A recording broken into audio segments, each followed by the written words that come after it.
ومنهم من يستمع إليك حتى إذا خرجوا من عندك قالوا للذين أوتوا العلم ماذا قال آنفا أولئك الذين طبع الله على قلوبهم واتبعوا أهواءهم. السلام عليكم ورحمة الله وبركاته. Alhamdulillah nahmaduhu wa nasta'inuhu wa nastaghfiruh wa na'udzu billahi min syururi anfusina wa min sayyiati a'malina may yahdihillahu fala mudilla lahu wa may yudlil fala hadiya lahu asyhadu an la ilaha illallah wahdahu la syarika lahu wa asyhadu anna muhammadan 'abduhu wa rasuluh. Allahumma shalli ala Muhammad wa ala ali Muhammad kama shallaita ala Ibrahim wa ala ali Ibrahim innaka Hamidum Majid. Allahumma barik ala Muhammad wa ala ali Muhammad kama barakta ala Ibrahim wa ala ali Ibrahim innaka Hamidum Majid. Ma'asyiral mu'minin rahimani wa rahimakumullah. Alhamdulillah Allah muliakan kita, mudahkan kita menjadi orang-orang yang berbahagia pada hari ini. Di antara salah satu tanda orang bahagia dalam pendapat daripada Imam Asy-Syatibi dalam kitab Al-I'tisam adalah taysirut ta'ah alaih, mudah dalam menjalankan ketaatan. Betapa sulitnya melangkahkan kaki ke masjid, betapa beratnya mengalahkan tidur, betapa susahnya orang untuk bisa berjamaah di masjid.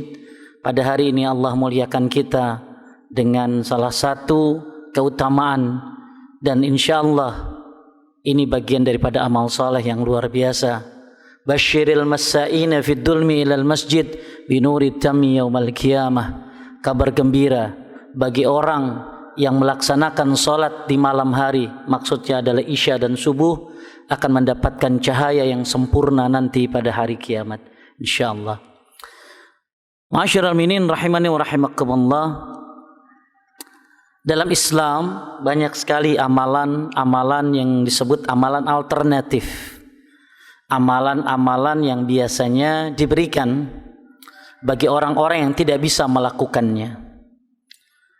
Seperti halnya kita sering tahu tentang keutamaan sholat syuruk yang pahalanya seperti haji dan umrah.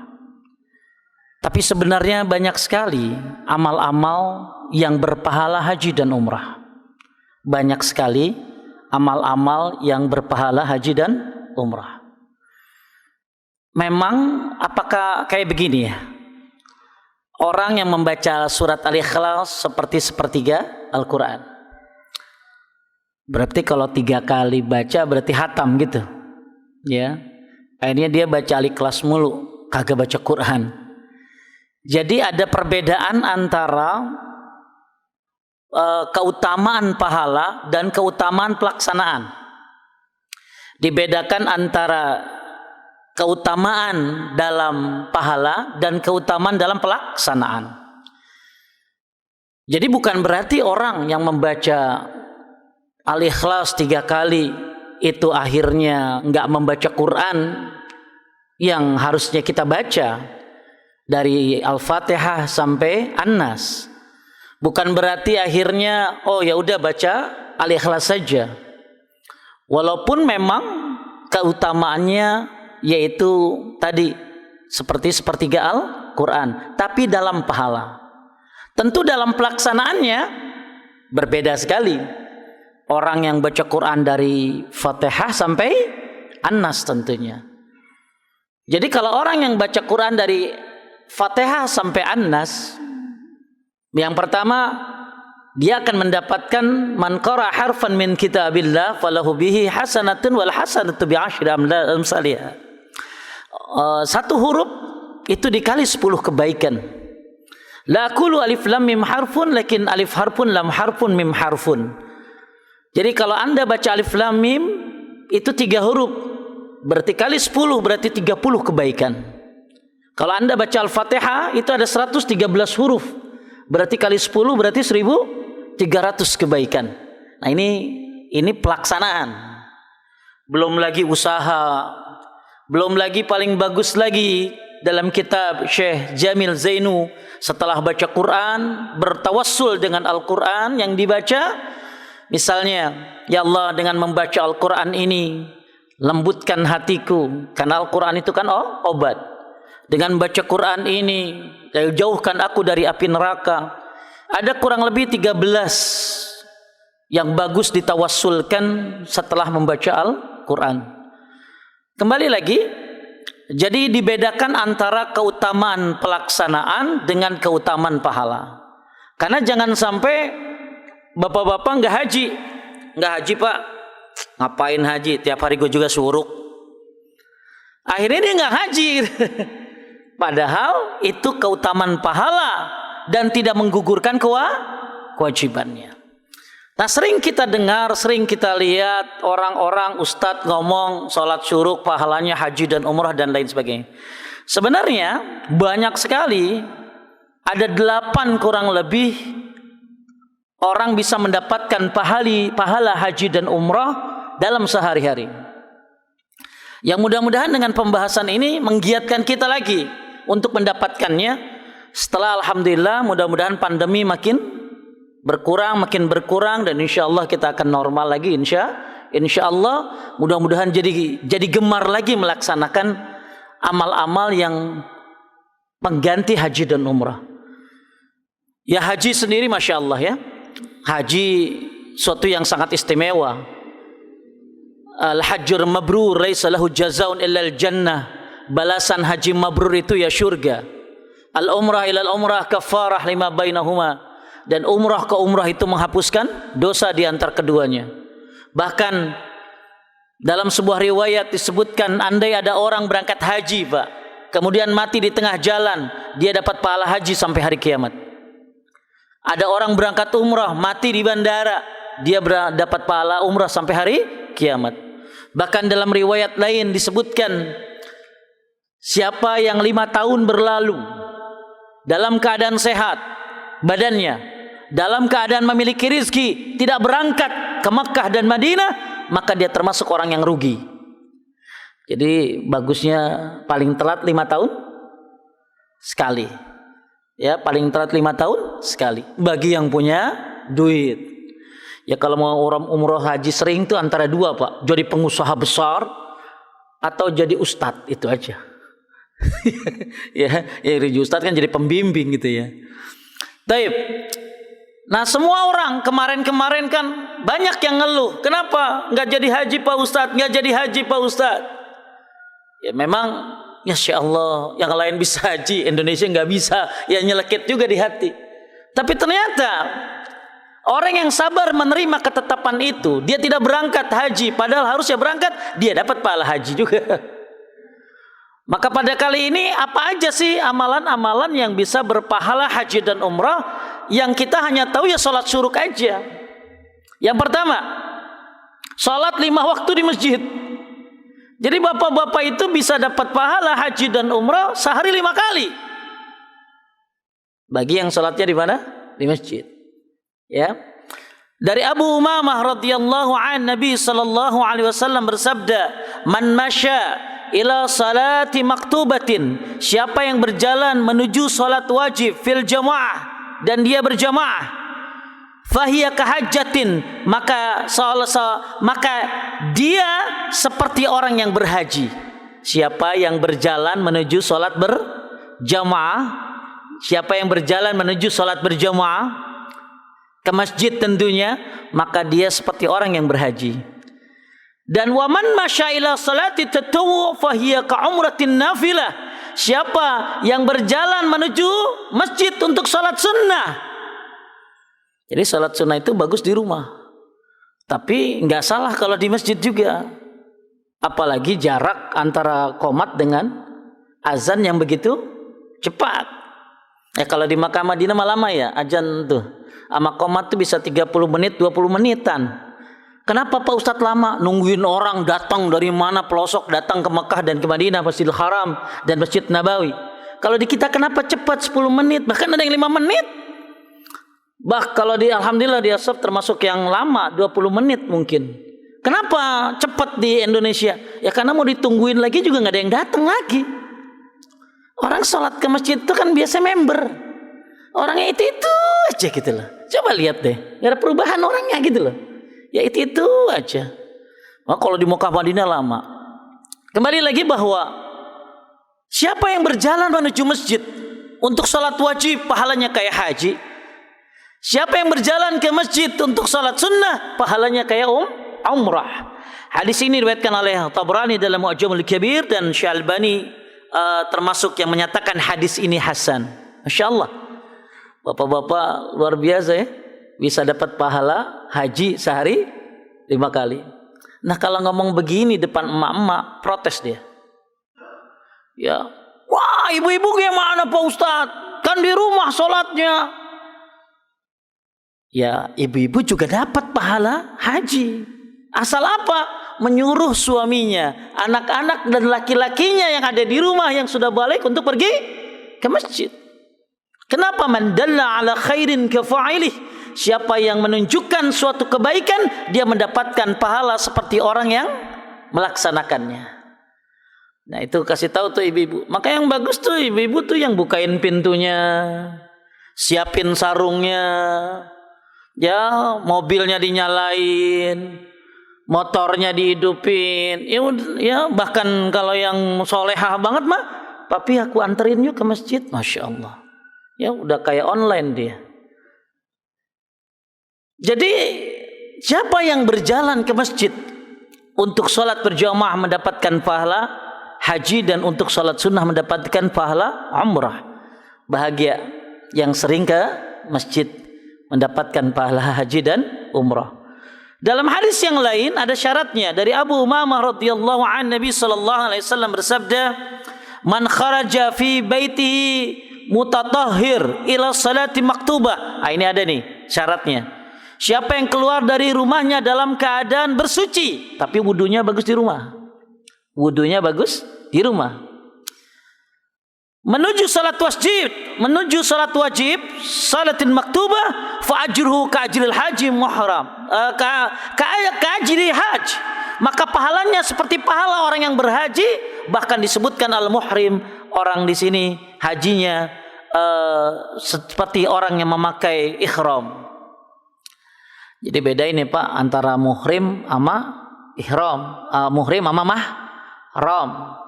Kalau muhrim tuh orang yang pakai ihram, kan suka salah nyebut ya.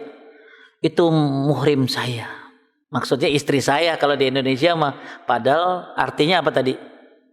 Ihram. Itu muhrim saya. Oh, istri Anda pakai kain ihram. Jadi sebenarnya kalau itu namanya mahram. Nah, di sini disebutkan siapa yang keluar dari rumahnya dalam keadaan bersuci menuju salat wajib, maka pahalanya seperti orang yang berhaji. Barang siapa keluar untuk salat sunnah, nah di sini disebutkan salat sunnahnya itu salat sunnah duha, Pak. Jadi yang salat sunnah duha di masjid boleh, di rumah boleh, tapi yang salat sunnah duha di masjid, ya, maka yang dia tidak melakukannya kecuali karena itu, maka pahalanya seperti orang yang berumrah. Dan setelah salat lainnya tidak melakukan perkara sia-sia antara keduanya, maka pahalanya ditulis di aliyin. Ini hadis diriwayatkan oleh Abu Daud dan Abu Tahir mengatakan bahwa sanad hadis ini adalah hasan. Inilah pahala haji dan umrah selain salat syuruk, yaitu pergi ke masjid. Mudah-mudahan dengan ada pandemi makin berkurang, makin banyak orang bisa ke masjid. Karena nggak ke masjid itu nggak enak, ya. Apalagi yang sudah terbiasa mendengar azan di saat-saat pandemi, nggak ke masjid itu kayaknya nyiksa batin. Alhamdulillah, mudah-mudahan COVID segera berlalu, bisa diramaikan lagi masjid sehingga kita bisa mendapatkan pahala haji dan umrah setiap hari 5 kali minimal. Kemudian yang kedua, ini yang sering dilakukan, melakukan salat isyraq. Man shalla salata subhi fi masjid jamaah. Siapa yang mengerjakan salat subuh dengan berjamaah di masjid, yasbutu fihi hatta yusalliya subhah. dia tetap berdiam di masjid sampai melaksanakan salat sunnah duha, ya, subhatat duha, karena keajri haj, maka dia mendapatkan pahala seperti orang yang haji, au mu'tamir, atau orang yang umrah, tamman hajjatuhu wa umratuhu, sempurna haji dan umrahnya. Ini yang banyak beredar di kalangan masyarakat. Orang habis salat subuh duduk berzikir kepada Allah, mau baca Quran silakan, mau ngedengerin ta'lim silakan. Kemudian setelah syuruk, kalau bisa jangan pas syuruk ya, jangan pas sekarang kan 5:51, kalau bisa tambah 10 menit, tambah 15 menit, kemudian baru sholat duha. Syuruk itu duha di awal waktu. Syuruk itu atau isyraq itu duha di awal waktu. Nah, 2 rakaat saja niatnya boleh sholat syuruk atau sholat duha, maka pahalanya seperti orang yang melakukan haji dan umrah secara sempurna. Ya. Nah, bagaimana caranya tadi? Subuh berjamaah di masjid, berdiam diri, melakukan zikir dan lain sebagainya, aktivitas ibadah. Kemudian setelah matahari tambah 10 menit atau 15 menit, salat 2 rakaat, ya, atau salat duha atau salat isyraq, maka pahalanya mendapatkan haji dan umrah, tamman hajjatuhu wa umratuhu, sempurna haji dan umrahnya. Kemudian dalam riwayat yang lain Nabi juga bersabda, man shalal ghada fi jama'atin, siapa yang melaksanakan salat subuh secara berjamaah, thumma qa'ada yazkurullah hatta tatlu'a asy-syams, kemudian dizikir pada Allah, maka silakan zikir pagi dan sore. Nah, kayak begini nih menuntut ilmu termasuk zikir. Maka Allah berfirman, fas'alu ahla dzikri in kuntum la ta'lamun. Tanya kepada ahli zikir. Maksud di zikir di situ adalah orang yang berilmu. In kuntum la ta'lamun, kalau kalian tidak mengetahui. Anda sekarang sedang berzikir sebenarnya, ya. Nah, inilah yang disebut dengan zikir. Zikir apa? Zikir badan. Zikir itu ada 3. Zikir lisan, kita mengucapkan. Zikir hati, takut, harap, tawakal, ya, kemudian cinta kepada Allah, itu namanya zikir hati. Kata Syekh bin Baz, yang terakhir adalah zikir perbuatan, salat, baca Quran, menuntut ilmu, termasuk zikir perbuatan. Kemudian dia melaksanakan salat 2 rakaat, maka di hadis ini agak berbeda, ada tambahan. Nabi bilang dia memperoleh pahala haji dan umrah tammah, sempurna. Ini berat banget ini. Apalagi yang biasa mules kalau habis sholat subuh, ya, butuh ngantuknya luar biasa itu. Apalagi kalau yang deket tembok, udah, ya. Apalagi yang bawa kursi sendiri itu, ya, luar biasa ngantuknya, berat, nggak sembarangan orang bisa sholat syuruk. Ustadz, setelah saya sholat syuruk, nanti saya sholat duha lagi boleh? Boleh. Karena duha yang afdal justru ketika jam 10-an, hina tarmadul fisal, ketika anak onta kepanasan, sholatul awwabin. Sholat duha itu disebut dengan sholatul awwabin. Jadi sholat awwabin itu sholat duha. Apa arti awwabin? Orang-orang yang kembali kepada Allah. Sholat duha itu disebut sholat awwabin. Apa arti awwabin? Orang-orang yang kembali kepada Allah. Bahkan disebutkan dalam sebuah perkataan sahabat, sholat duha adalah sholat yang diirikan oleh para malaikat. Para malaikat iri terhadap orang yang sholat duha. Wallahu a'lam. Jadi Nabi bilang sempurna. Hadis riwayatkan oleh At-Tirmizi. Kemudian yang ketiga, udah 2 tuh Pak, dapat haji dan umrah. Yang ketiga, menghadiri majelis ilmu di masjid. Menghadiri majelis ilmu di masjid. Rasulullah sallallahu alaihi wasallam bersabda, man goda ilal masjid. Setahu saya goda ini artinya itu bukan hanya berangkat, tapi pagi-pagi ke masjid. Untuk apa? La yuridu illa yatallama khairan au yu'allimahu kana lahu ka'ajrin hajj tamman hajjatuhu. Siapa yang berangkat ke masjid yang ia inginkan hanya untuk belajar kebaikan, Anda belajar kebaikan, atau mengajarkan kebaikan, saya mengajarkan kebaikan, maka kana lahu ka'ajri hajjan tamman hajjatuhu, maka ia mendapatkan pahala haji yang sempurna hajinya. Udah 3 ya Pak. Udah 3 dapat pahala haji dan umrah, diriwayatkan oleh Tabrani dalam Mu'jamul Kabir. Hadis ini dinyatakan hasan sahih oleh Syekh Al-Albani. Masya Allah, menuntut ilmu di mana Pak? Di masjid. Ya, dan bagusnya menuntut ilmu di sini apa tadi pagi-pagi. Nah, pagi di sini bisa sampai pokoknya sebelum zuhur.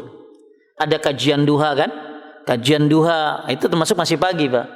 Makanya zikir pagi menurut Komite Fatwa Saudi Arabia itu dibolehkan paling telat itu sampai sebelum zuhur.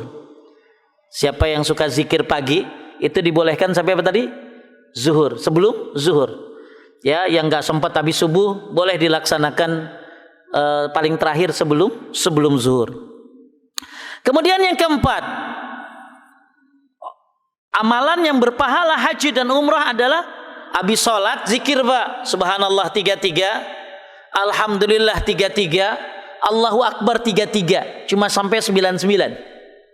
Kalau kita kan biasanya zikir habis sholat tuh subhanallah 33, alhamdulillah 33, Allahu Akbar 33, ditutup dengan la ilaha illallah wahdahu la syarikalah lahul mulku wal hamdu ala kulli syai'in qadir. Sebenarnya zikir habis sholat itu ada 5 model, malah 6 model. Yang pertama subhanallah 33, alhamdulillah 33, Allahu Akbar 33, ditutup dengan tadi la ilaha illallah, itu dihapuskan dosa walaupun sebanyak buih yang ada di lautan. Yang kedua subhanallah 33, alhamdulillah 33, Allahu Akbar 34. Nah, ini termasuk sunnah juga tuh. Kemudian subhanallah 25, alhamdulillah 25, Allahu Akbar 25, la ilaha illallah 25. Hadis riwayat oleh Muslim, termasuk sunnah juga. Kemudian ini nih, subhanallah 33, alhamdulillah 33, Allahu Akbar 33, yang pahalanya kayak haji dan umrah. Yang kelima subhanallah 10, alhamdulillah 10, Allahu Akbar 10. Ini juga sahih ya, bisa dilihat di dalam kitab Salatul Mu'min. Keutamaannya juga bagus, apalagi buat yang sibuk. Buat yang sibuk yang mungkin setelah sholat harus berangkat, silakan Anda baca subhanallah berapa tadi? 10, alhamdulillah 10, Allahu Akbar 10. Bahkan kata Syekh Al-Albani boleh sambil jalan ya. Yang penting jangan ditinggalkan zikir setelah sholat, karena itu adalah ruqyah mandiri buat kita. Kembali lagi, siapa yang membaca subhanallah 33, alhamdulillah 33, Allahu Akbar 33, kenapa berpahala haji, umrah, bahkan jihad, dan termasuk seperti orang yang bersedekah. Bapak sering dengar hadis ini. Ketika orang-orang miskin, hadis ini diriwayatkan oleh Bukhari, orang-orang miskin datang kepada Nabi sallallahu alaihi wasallam. Orang-orang miskin mereka iri dengan orang-orang kaya. Dalam apa? Dalam masalah sedekah, haji dan umrah. Orang kaya sholat, orang miskin bisa sholat? Bisa. Orang kaya puasa, orang miskin bisa puasa? Bisa, malah sering mereka puasa. Tapi orang kaya sedekah, orang kaya haji, orang kaya umrah, mereka tidak bisa melakukannya karena butuh biaya. Ini hasad yang bagus, namanya ghibthah. Apa? Ghibthah. Kalau kebanyakan orang hasad sama apa, Pak? Sama mobil, ya. Sama mau rumah, sama jabatan, sama apalah dalam masalah duniawi. Kebanyakan itu hasad yang jelek kayak begitu. Kalau mau hasad yang baik, namanya ghibthah. Ghibthah itu apa? Hasad sama yang baik. Lihat orang hafiz Quran, pengen banget ya Allah kayak dia, itu hasad yang baik. Ya, lihat orang masya Allah sedekahnya rajin banget, pengen kayak dia, itu hasad yang baik. Namanya ghibthah. Nah, para sahabat Nabi yang miskin-miskin ini ghibthah. Maka dia mengadu kepada Nabi sallallahu alaihi wasallam. Orang-orang kaya mendahului kami. Zahaba hadud dusur bil ujur. Orang-orang kaya mendahului kami ya Rasulullah. Kami puasa, mereka juga puasa. Kami salat, mereka juga salat. Tapi kami nggak bisa kayak mereka haji, umrah dan sedekah. Maka Nabi sallallahu alaihi wasallam mengajarkan kepada mereka untuk berzikir setiap habis salat subhanallah 33, alhamdulillah 33, Allahu Akbar 33. Kenapa? Siapa yang baca ini, Nabi bilang, maukah kalian aku ajarkan suatu amalan yang dengan amalan tersebut kalian akan mengejar orang-orang yang mendahului kalian dan dengannya dapat terdepan dari orang yang setelah kalian. Jadi siapa yang pengen ngalahin orang kaya yang suka haji, umroh, sedekah, baca zikir ini setiap habis salat. Subhanallah 33, alhamdulillah 33, Allahu akbar 33. Cuma 99 saja. Ini hadis diriwayatkan oleh Bukhari. Akhirnya orang-orang miskin itu baca semuanya. Karena saking pengen saingan sama orang kaya dan mengalahkan mereka. Tapi orang kayanya cerdas, Pak. Orang kaya juga ngelihat orang miskin baca apa tuh. Wah, ketahuanlah orang miskin baca zikir subhanallah 33, alhamdulillah 33, Allahu akbar 33 setiap habis sholat, maka orang kaya pun membacanya. Akhirnya orang miskin itu datang lagi kepada Nabi sallallahu alaihi wasallam.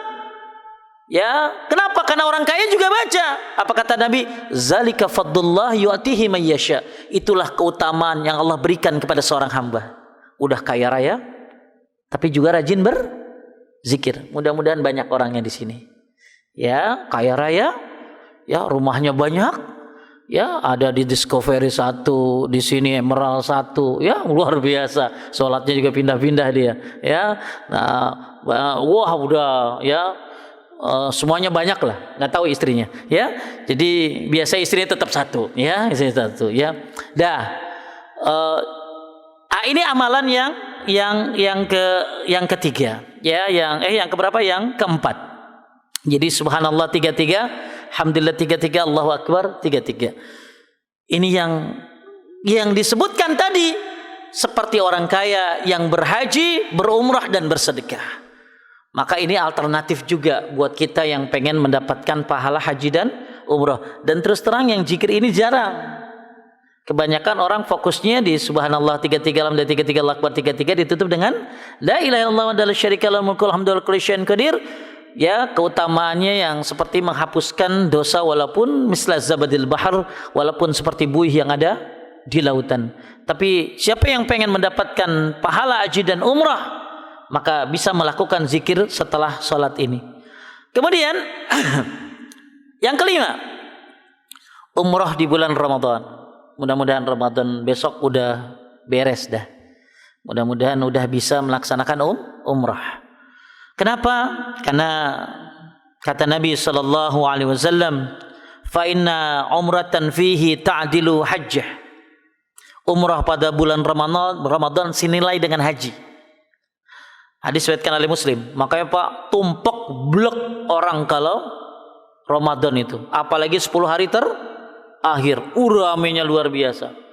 Ya, sampai-sampai ada orang yang saking gak mau keluar di dalamnya. Karena kalau udah keluar, gak bisa masuk lagi.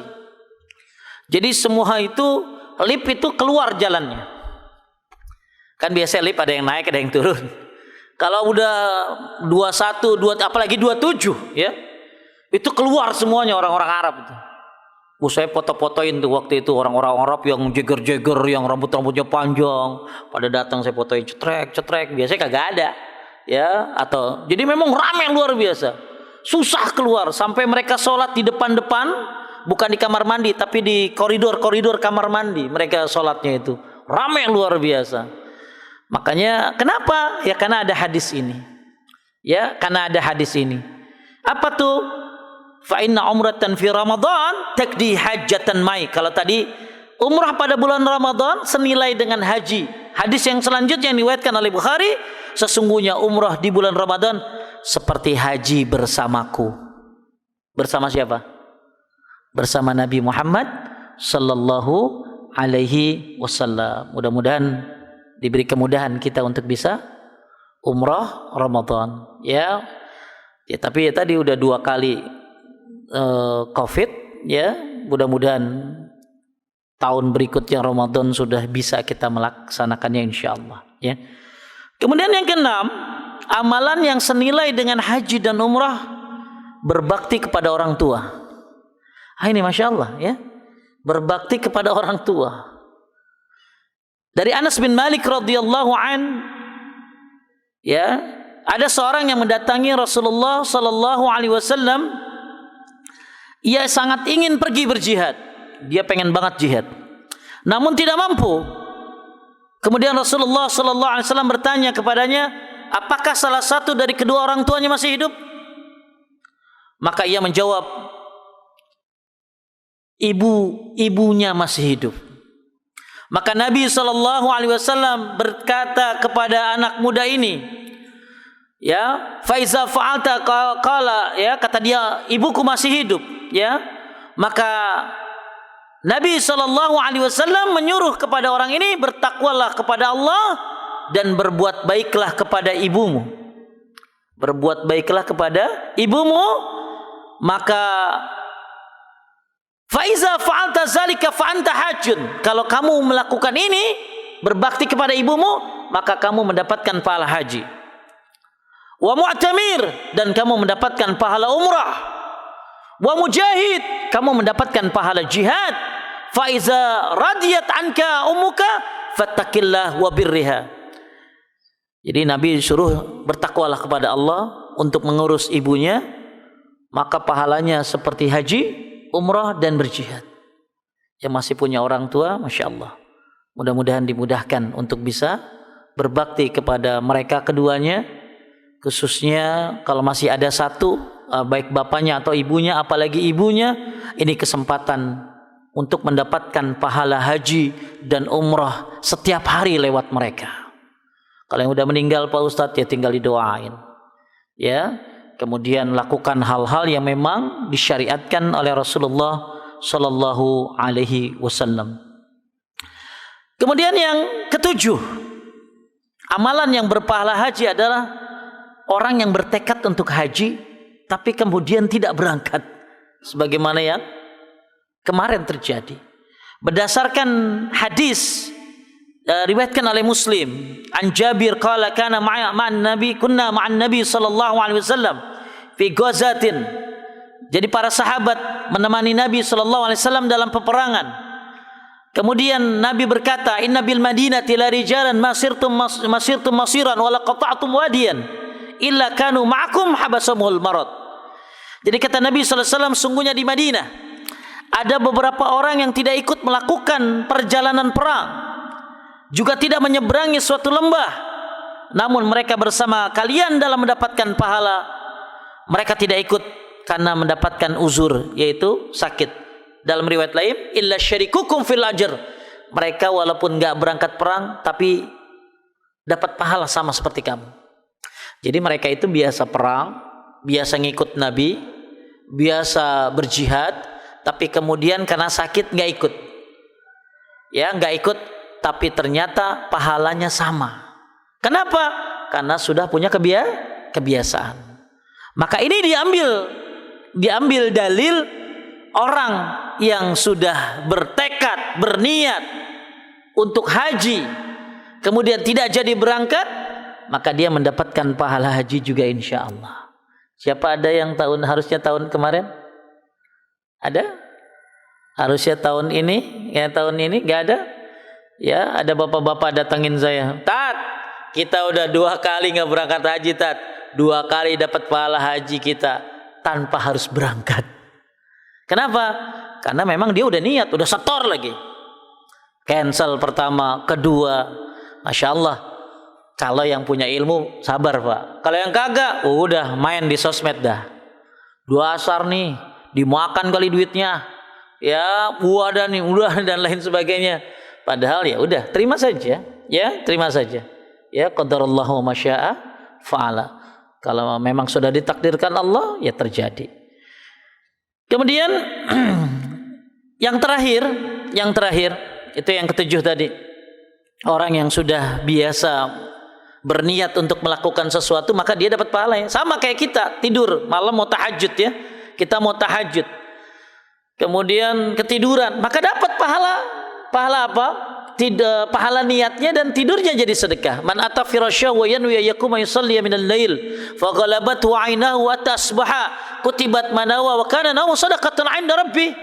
Siapa yang datang ke pembaringannya niat pengen tahajud, kemudian ketiduran, udah niat nyalain beker dan lain sebagainya, ternyata ketiduran, maka kutibat manawa, dicatat niatnya, dan tidurnya shadaqatun 'inda rabbi, niatnya termasuk pahala sedekah dari Rabbnya. Sebagaimana juga bapak yang biasa qabliyah ba'diyah, ketika pergi safar, nggak usah qabliyah dan ba'diyah. Jadi kalau orang udah biasa qabliyah ba'diyah, begitu safar nggak usah qabliyah dan ba'diyah. Kenapa? Ya, iza maridal abdu aw safara kutiba lahu makan ya'malu bihi muqiman sahihan. Orang kalau sakit pahalanya dihitung lagi sehat. Orang kalau lagi safar pahalanya dihitung lagi mukim. Jadi siapa yang biasa sehat, mungkin bapak-bapak lagi sehat nih, tiba-tiba qadarullah rajin ke masjid, suatu ketika sakit nggak ke masjid, maka dia dapat pahalanya. Karena sudah menjadi sebuah kebiasaan. Dan pasti hatinya ada di masjid. Pasti hatinya ada di masjid. Aduh, kalau nggak sakit pengen banget ke masjid. Termasuk ketika lagi safar. Anda nggak qabliyah ba'diyah, cukup qabliyah subuh saja. Maka Anda tetap mendapatkan keutamaan qabliyah dan ba'diyah. Malah yang sunnah memang kalau lagi safar tidak perlu qabliyah dan ba'diyah kecuali qabliyah subuh. Duha masih dibolehkan berdasarkan riwayat dari Ummu Hani. Tahajud witir juga dibolehkan, tapi qabliyah ba'diyah cukup qabliyah subuh saja kalau lagi apa tadi? Safar. Yang kedelapan, pahala haji dan umrah ini bisa didapatkan dengan cara seseorang memberangkatkan orang lain yang berhaji. Mungkin Anda sudah pernah berangkat haji, akan tetapi nggak punya waktu, nggak punya kesempatan, tapi uang banyak. Anda berangkatkan supir, berangkatkan mungkin ya pengurus masjid, ya berangkatkan mungkin orang-orang yang nggak mampu tapi semangat ibadah. Masya Allah, itu termasuk dia mendapatkan pahala haji dan umrah yang diwakilkan oleh orang itu dengan catatan dia sudah pernah berangkat haji dan umrah. Bapak Ibu sekalian yang dimuliakan oleh Allah Subhanahu wa taala, saya rangkum dari apa yang tadi saya bahas. Mari raih pahala haji dan umrah dengan amalan-amalan berikut ini. Yang pertama, buat laki-laki salat berjamaah di masjid.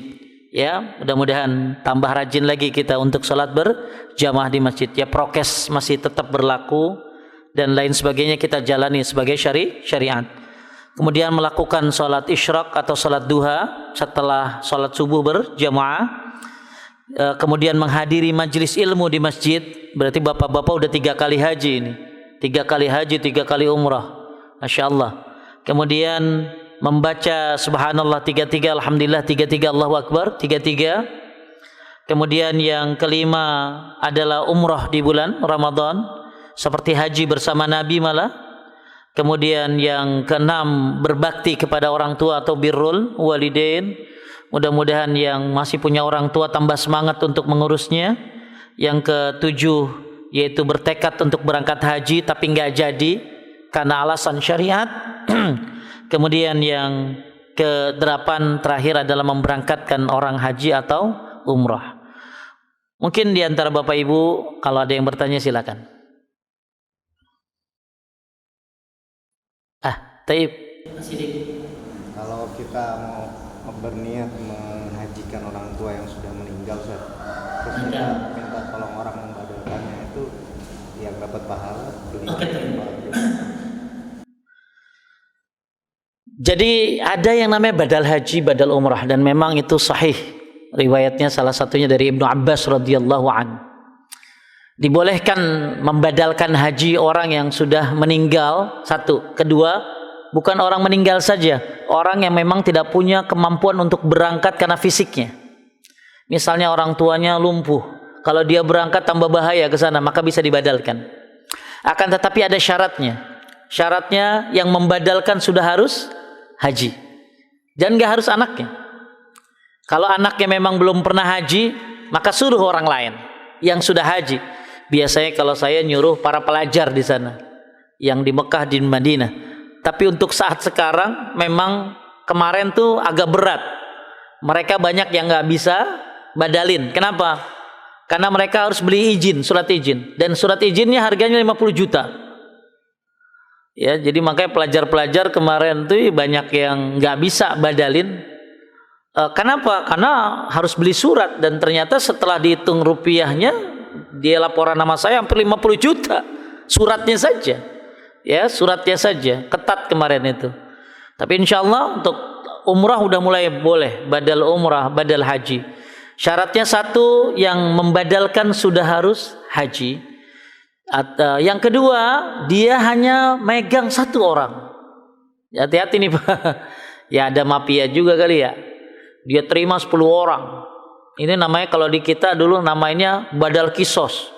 Udah badal dipotong-potong. Jadi dia dapat 10 orang, dia hajiin sekaligus 10 orang. Nah, ini nggak boleh seperti itu. Jadi harus satu. Kemudian alangkah bagusnya orang yang dikenal. Orang yang dikenal. Ya, nah sekarang pahalanya gimana? Pendapat yang pertama, yang membadalkannya, termasuk yang biayainnya anaknya, misalnya Pak Sidik misal nyuruh saya lah ya, maka rahmat Allah begitu luas. Saya dapat pahala haji dan umrah juga, Pak Sidik juga dapat. Bahkan kata Imam Qurtubi, bahkan kelipatannya. Seperti gini. Mas, masjid di mana Mas? Bapak lurus aja, nanti ada masjid sebelah kanan. Akhirnya ada orang sholat ke masjid itu.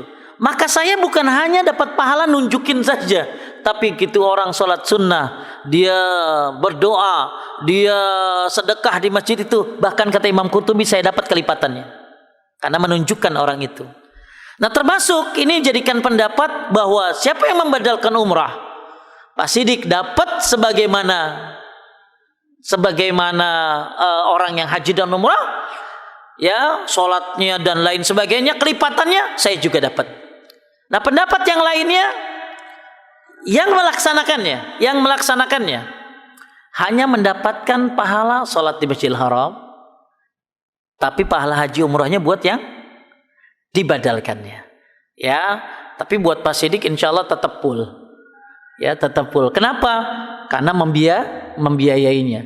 Nah, kalau saya hanya menjalankannya, maka saya hanya mendapatkan sholatnya saja di Masjid Nabawi, di Masjidil Haram, tapi tidak haji dan umrohnya karena membadalkannya. Tapi pendapat yang pertama insya Allah itu yang lebih tepat karena rahmat Allah begitu luas. Ya, bagi kita 50 dibagi 4 25. Bagi Allah bisa semuanya dapat 100% bahkan lebih. Begitu luasnya rahmat Allah Subhanahu wa taala. Jadi saya lebih cocok pendapatnya Imam Al-Qurtubi bahwa kita semua mendapatkannya pahala haji dan umrahnya. Taib, ada yang nanya lagi? Ada, mangga. Sakmal. Assalamualaikum Pak Ustaz. Assalamualaikum warahmatullahi wabarakatuh. Menyambung zikir tadi, mungkin ini sih sedikit tidak seperti yang hadis Pak Ustaz sebutkan. Mengenai penempatan zikir la ilaha illallah, itu yang tepat pada saat bagaimana Pak Ustaz? Itu aja. Zikir la ilaha illallah penempatannya. Kan banyak di masjid-masjid atau musola yang kita dengar setelah Allah Akbar tadi, subhanallah, Allahu Akbar, tambah lagi afdhalul zikri fa'lam. Terima kasih. Jadi zikir la ilaha illallah ini bisa ada setelah sholat, bisa tidak ada setelah sholat. Kalau saya lebih suka ganti-ganti. Duhur saya model A, asar saya model B, maghrib saya model C. Kenapa? Karena menghidupkan sunnah. Kemudian sekarang gimana cara zikir la ilaha illallah habis sholat aja ya? Habis sholat. Pertama, dia hanya dibaca satu kali saja, yaitu di ketika kalimat la ilaha illallah wahdahu la syarikalah lahul mulku wal hamdu ala kulli syai'in qadir. Subhanallah 33, alhamdulillah 33, Allahu akbar 33, ditutup dengan la ilaha illallah syarikalah lahul mulku wal hamdu ala kulli syai'in qadir. Satu yang pertama. Yang kedua, dia dibacanya subhanallah 25, alhamdulillah 25, Allahu akbar 25, la ilaha 25. Boleh terpisah, boleh langsung. Misalnya kalau terpisah berarti satu-satu. Subhanallah 25, alhamdulillah 25, Allahu akbar 25, la ilaha illallah 25. Atau subhanallah walhamdulillah wala ilaha illallah wallahu akbar. Berarti berapa kali? 25 kali. Berarti 4 kali 25 100. Nah, itu penyebutan la ilaha illallah. Jadi kebanyakan zikir habis salat itu yang ada 6 model, yang 6 model tadi la ilaha illallahnya cuma dua model. Pertama dibaca satu kali setelah subhanallah 33, alhamdulillah 33, Allahu akbar 33, tutup dan la ilaha illallah wa syarikal mulku alhamdu wala kulli syai'in qadir. Yang kedua subhanallah berapa tadi? 25, alhamdulillah 25, Allahu akbar 25, la ilaha illallah 25. Cuma ada tambahan habis maghrib dan habis subuh, yaitu membaca subhanallah la ilaha illallah wa la syarikalah lahul mulku alhamdu yuhyi wa yumiitu wa ala kulli syai'in qadir. Berapa? 10 kali setiap habis salat maghrib dan salat apa tadi? Subuh. Ini termasuk tambahan bacaan zikir untuk habis salat subuh dan habis salat apa tadi? Maghrib. Jadi itu. Tapi kalau mau baca la ilaha illallah di luar salat, silakan. Banyak sekali. Ya, banyak. Bahkan Abu Dzar radhiyallahu an pernah bertanya, pernah dikasih tahu sama Nabi, tutupilah dosa-dosamu dengan kebaikan. Tutupilah dosa itu dengan kebaikan. Kemudian Abu Dzar bertanya, ya Rasulullah, apakah la ilaha illallah itu kebaikan? Apakah saya baca la ilaha illallah itu kebaikan? Kata Nabi, afdalul hasanat. Orang baca la ilaha illallah itu adalah sebaik-baik kebaikan. Jadi yang merasa banyak dosa, termasuk perbanyak apa tadi? Kalimat la ilaha illallah, karena itu adalah kebaikan yang bisa menutupi dosa. Cuma bacanya di luar sholat. Banyak kita silakan la ilaha illallah. Dan gak usah pakai gerakan ya. Kan ada orang yang Gak usah juga mengganggu orang lain. La ilaha illallah, la ilaha illallah, la ilaha illallah. Nah ini boleh dibaca bebas. Atau bergabung dengan hadis yang diriwayatkan dari Ummu Hani. Jadi Ummu Hani itu udah tua. Dia udah tua tapi pengen banyak zikir, maka diajarin sama Nabi subhanallah 100, alhamdulillah 100, Allahu akbar 100, la ilaha illallah 100. Ingat ini bukan habis salat. Tapi ini bebas. Jadi jumlahnya berapa? 400. Hadis riwayatkan dari Ummu Hani. Jadi Ummu Hani ini tua. Udah tua tapi pengen zikir, maka diajarkan oleh Nabi baca subhanallah 100, maka ini seperti membebaskan budak keturunan Ismail 100 orang. Baca alhamdulillah 100, maka ini seperti kuda 100 ekor yang dipakai untuk jihad fisabilillah. Kemudian baca Allahu akbar 100, seperti onta yang disembelih lalu dibagikan untuk orang-orang. Kemudian baca la ilaha illallah 100, maka ini mengisi antara langit dan bumi. Itu di luar sholat. Jadi untuk di luar sholat banyak sekali kita bisa melakukan zikir. Bahkan kalau bisa ya rotbun min zikrillah, lisan ini nggak pernah berhenti berzikir. Karena zikir itu nggak pernah nggak ada sunnahnya wudu. Tapi nggak wudu pun nggak masalah. Dan yang nggak boleh zikir itu, satu di kamar mandi, dua ketika hubungan suami istri, itu aja. Selainnya bebas Anda lakukan. Mau wudu nggak wudu, ya itu dibebaskan. Jadi kalau untuk habis sholat caranya cuma tadi dua ya Pak ya. Subhanallah, alhamdulillah, la ilaha illallah, Allahu akbar. Berapa kali tadi? 25. Terus satu lagi yaitu sebagai penutup 3399 ditutup dengan la ilaha illallah wahdahu la syarikalah. Cukup? Baik. Ada lagi yang nanya?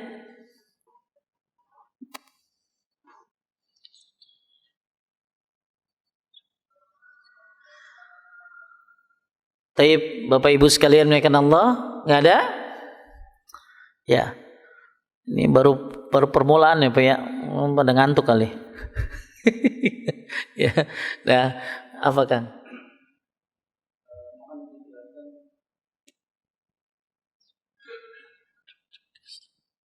Assalamualaikum warahmatullahi wabarakatuh. Ya, mohon dijelaskan tentang perbedaan. Ada pertama hadis setelah azan itu ada waktu yang mustajab untuk berdoa. Yang kedua, antara azan dan iqamah itu juga ada waktu yang mustajab untuk berdoa. Kenapa ada dua hadis, tapi ini bagaimana penjelasannya? Baik. Ada ketika antara azan dan qomat ada hal-hal yang bisa kita lakukan. Jadi kalau ada dua hadis, bisa kita mengambil satu jalan yang namanya tarjih. Tarjih itu mengambil satu pendapat. Yang kedua, kompromi. Dikompromikan dua hadis ini. Ya, kalau ada, jadi ketika ada dua hadis, maka satu, ambil salah satunya. Dua, kompromi. Saya lebih suka kompromi. Menggabungkan dua hadis. Jadi antara azan dan qomat ini memang hal-hal yang sangat luar biasa. Yang pertama, disunnahkan kita antara azan dan qomat itu berdoa. Ya, karena doa di antara azan dan qomat ini tidak tertolak. Yang kedua, salat. Ya, salat di antara azan dan qomat. Bainal azanaini as-shalah. Di antara dua azan. Maksudnya qomat dan azan, makanya qomat juga disebut azan. Bainal azanaini as-shalah, di antara dua azan salat. Ketika waktunya bingung, Anda mau mana nih? Doa apa salat? Saya lebih suka salat sambil doa. Kapan doanya? Ketika sujud atau sebelum salam. Ketika sujud atau sebelum salam. Jadi nggak salah orang kalau antara azan dan qomat dia sibuk doa, bagus. Ya, bagus karena itu waktu yang bagus untuk berdoa. Tapi nggak salah juga kalau dia sholat karena memang Nabi nyuruh di antara azan dan qomat ini ada sholat. Ini termasuk jadi dalil qobliyah maghrib walaupun tidak muakkad. Qobliyah subuh, qobliyah isya walaupun tidak muakkad tetap itu sunnah. Jadi yang muakkad itu kan 12, 4 qobliyah duhur, 2 ba'diyah duhur, 2 ba'diyah maghrib, 2 ba'diyah isya, 2 qobliyah subuh, itu yang muakkad yang dapat rumah di syurga. Ma min 'abdin yusalli kulla yawmin sintai asyrata raka'atan tatawwu'an ghairu fardhah illa banallahu baitan fil jannah. Siapa yang salat 12 rakaat di luar yang fardu dapat rumah di syurga. Itu. Kalau di Ibnu Umar bukan 12 tapi 10. Nah, ini yang tenar di Indonesia. Qobliyah duhur di Indonesia itu cuma 2, kemudian ba'diyah 2, kemudian alhamdulillah sunnah berkembang, sekarang banyak yang qobliyah duhur 4, ba'diyah duhur 2, bahkan kemudian lagi berkembang qobliyah duhur 4, ba'diyah duhur 4 lagi, ya. Itu haramallah 'alan nar, Allah haramkan dia dari api neraka tuh qobliyah duhur 4, ba'diyah duhur 4, tapi beratnya luar biasa, apalagi ngitung-hitungan 4 sholat duhur 4, 12 banyak banget dia.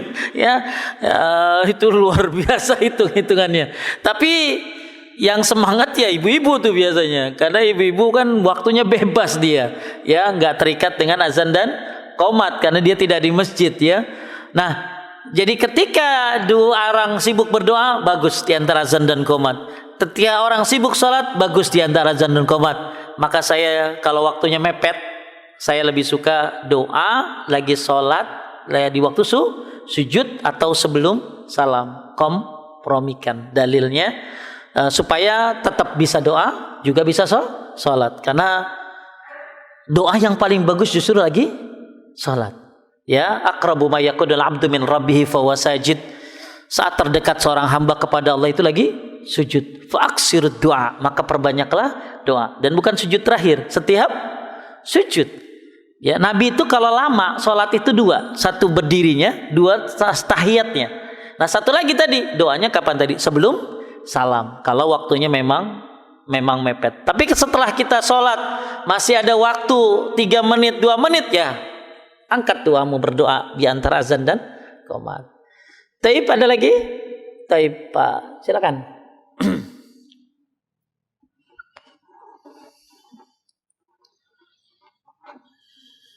Ustaz, ini nyambung tadi yang antara azan dan qomat.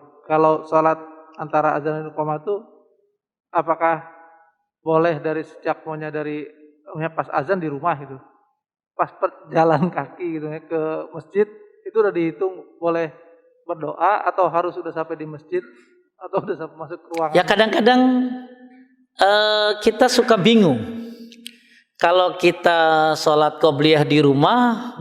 Di tiba-tiba dapat ke sini nggak kebagian takbiratul ihram, ya. Maka banyak yang sholat qobliyahnya di mana? Di masjid. Dan ini nggak mengapa, karena para sahabat Nabi radhiyallahu anhum mereka itu sholat qobliyah maghrib di masjid sampai-sampai mendekati tiang-tiang. Maksudnya mereka cari sutrah. Sampai-sampai ada orang datang menganggap sudah sholat maghrib. Saking banyaknya yang sholat qobliyah maghrib di mana? Di masjid. Memang kita harus punya pilihan, Pak. Qobliyah di rumah tapi telat takbiratul ihram, ya. Apalagi yang rumahnya jauh di Deskoperi, jalan kaki sampai sini tahiyat akhir. Ya, Masjid Hayat Tahir, ya. Nah, apalagi yang di BSD datang ke sini, wah itu mah orang udah bubar, udah datang dia. Terus atau dia salat apa tadi qabliyahnya di masjid. Saya sih lebih suka di masjid, ya, tapi dapat takbiratul ihram bersama imam. Nah, kemudian tadi pertanyaan Bapak, cuma saya nggak kedengeran, Pak. Tes. Jadi berdoanya Ustaz, apakah yang dihitung waktu mustajab untuk berdoa antara azan dan iqamah itu, apakah bisa dilakukan sejak dari rumah? Oh, bisa. Atau harus sudah sampai ke masjid baru berdoa? Anda sebenarnya doa ini ada dua. Satu, doa yang bersifat pujian, yaitu zikir. Yang kedua, doa yang bersifat permintaan. Anda berdoa begini. Jadi sebenarnya orang kalau lagi zikir dia sedang apa? Berdoa. Makanya Nabi bilang apa? Sebaik-baik doa adalah alhamdulillah. Alhamdulillah itu doa apa zikir? Zikir. Maka Imam Syafi'i, bukan Imam Syafi'i, salah satu daripada mazhab Syafi'i mengatakan begini. Saya lupa namanya. Kalau kita misalnya gini ya, dikit-dikit saya bilang Pak Dokter, ya kan ada Pak Dokter tuh. Dikit-dikit pokoknya contoh dong Pak Dokter. Pokoknya saya sering bilang Pak Dokter. Ya. Lah, saya dikit-dikit Pak Irwan gitu loh. Pokoknya saya selalu nyebut Pak Irwan. Lama-lama dia ngirim duren Pak ke rumah saya. Lama-lama dia tuh ngasih sesuatu sama saya. Kenapa? Karena senang disebut. Ini perbandingan Pak, perbandingan ya. Ya, tapi nggak pernah dia ngirim gitu. Dah. Jadi kalau saya sering nyebut nama dia, seneng dong dia. Oh, gue disebut mulu sama Pak Ustadz gitu loh. Lama-lama dia ngasih. Pertanyaannya, yang Anda sebut bukan manusia sekarang, siapa? Allah memiliki segalanya. Apa yang dia nggak kasih? Kita sering zikir nyebut nama dia, maka kita bisa dikasih apa ya? Bedanya adalah zikir Allah kasih sesuai yang dikehendakinya. Doa sesuai permintaannya. Jadi kalau saya sarankan Pak, termasuk ketika datang ke masjid itu kan bil sakinah, dengan tenang dan wibawa. Maka di dalam kitab Ahkam Huduril Masajid, Syekh Fauzan menyebutkan orang kalau datang ke masjid tuh Pak, itu jangan celangak-celinguk. Oh, lagi lihat cewek. Ya, jangan lihat ikan dulu. Ya, jadi orang tuh kalau mau ke masjid tuh tenang, wibawa dan fokus ke masjid. Ya, jangan celangak-celinguk. Dah ahsan sambil berzikir kepada Allah, karena itu antara azan dan qomat. Dan Anda sedang berzikir itu sebenarnya sedang berdoa. Cuma berdoa nanti hasilnya bagaimana ke apa yang dikehendaki Allah. Sebagaimana tadi permisalannya, bahwa ketika saya sering menyebut nama seseorang, maka dia akan berbuat baik kepada saya. Bagaimana yang kalau Anda sebut adalah Allah? Tentunya Allah memiliki segalanya. Maka berzikirlah ketika berjalan.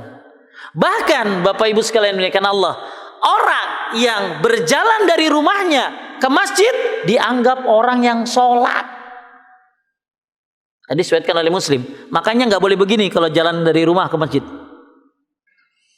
Termasuk nggak boleh begini kalau lagi nungguin sholat. Ini namanya tasbik. Apa? Tasbik. Tasbik itu begini nih. Kan enak banget kalau begini hari khotib Jumat ya Pak. Gini nih nggak boleh nih. Kalau lagi nungguin sholat dan kalau lagi jalan menuju sholat. Kenapa? Karena orang yang sholat dianggap orang yang berjalan ke masjid. Orang yang menunggu sholat dianggap sebagai orang yang sholat. Maka hindarilah tasbik. Begini tasbik tuh. Ya, kalau begini boleh, nggak apa-apa. Ya, gini nggak apa-apa ya.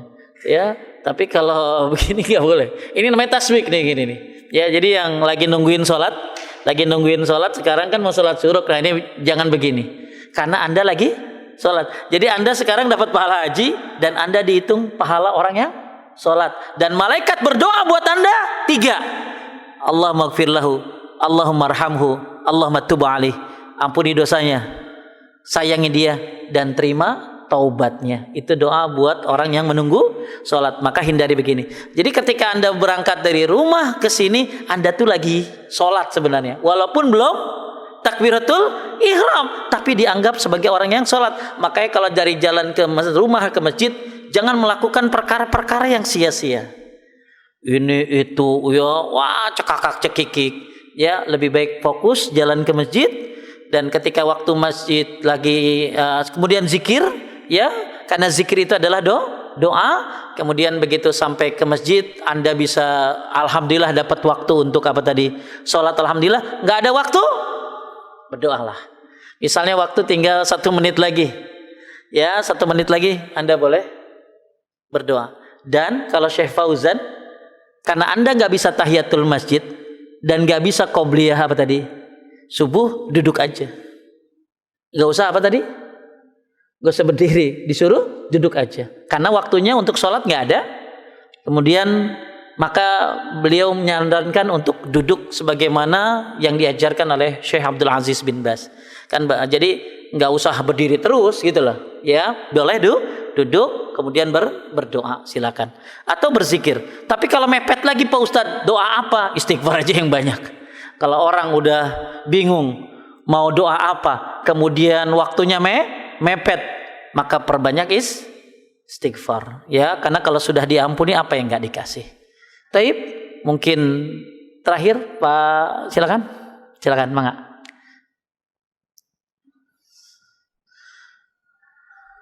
Assalamualaikum warahmatullahi wabarakatuh. Waalaikumsalam warahmatullahi wabarakatuh. Pertama-tama terima kasih Ustadz sharing ilmunya. Semoga Allah balas dengan pahala berlipat ganda. Bapak-bapak mohon maaf ini pertanyaan siang-siang nih. Udah siang.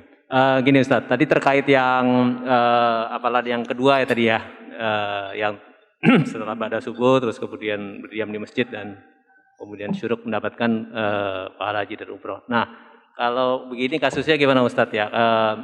Kan sekarang syuruk jam tadi ya 6 lewat dikit ya.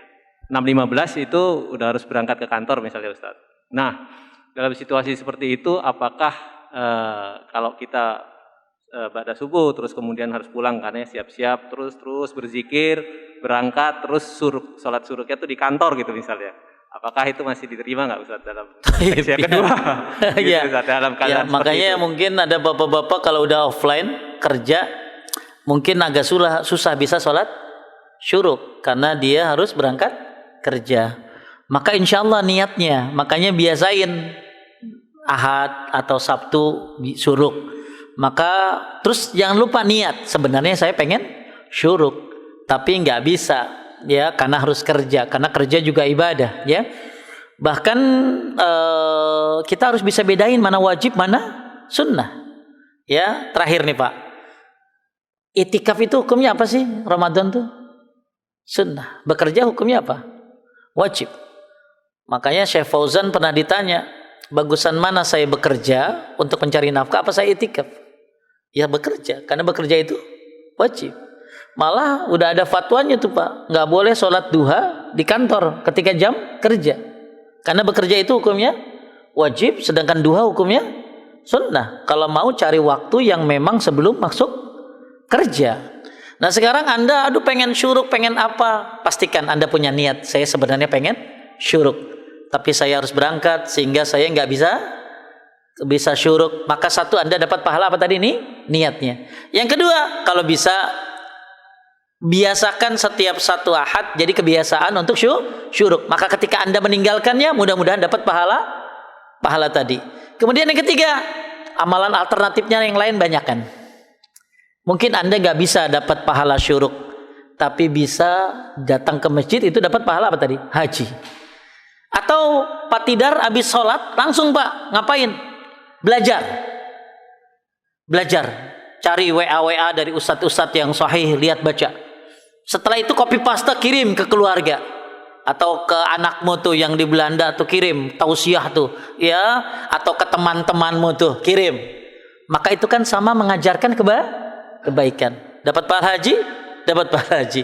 Makanya salah satu yang mungkin saya senang lakukan di masjid itu adalah share tausiah.